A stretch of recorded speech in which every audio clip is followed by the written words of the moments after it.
Hey folks, I want to talk real briefly about the thumb position because I've seen this asked on some forums that I'm a part of, and this is something that beginner students, when they ask it, I'm actually impressed because not a lot of beginner students think about where to put the thumb. They just kind of hold it where they think it should be and what feels comfortable, but a lot of times you have to move the thumb around to achieve a certain result. And a lot of times a beginner student doesn't think, oh, well, maybe if I just change my thumb, then I'll be able to make this chord. So, kudos to beginner students that are thinking about this right out of the gate. But I was inspired to make this video because of a response that somebody made on a forum answering this question for somebody, and seemed like a pretty experienced guitar player asking this answering this question. And he said, no, you have to put your thumb has to be hidden behind the neck. It has to be perpendicular, not pointed at the headstock, and it has to be behind your middle finger, not your index. And no. Not that that's a wrong way to hold your thumb, but it's a wrong philosophy that there's one right way to hold your thumb, as if this is some kind of posture contest. You need to hold your thumb in a way that's going to get the results that you need. If you need to do something stretchy, then drop the thumb down.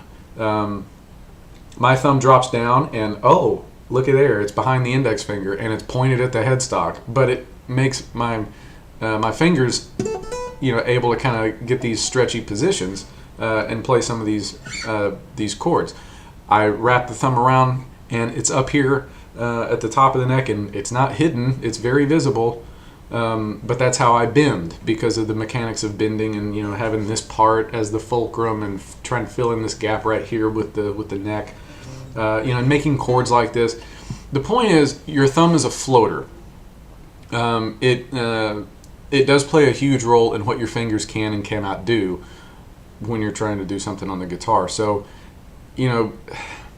screw the idea that there's one right way to do it. If you're playing with your thumb in the correct position, but you're finding you're not able to do something, and then when you put your thumb in an incorrect position, then you're able to do it, well, then go with that.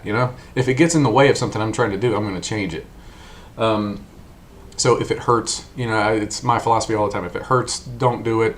And if it's getting in the way of a goal, then you can change it up a little bit. But yeah, the thumb is it's a floater.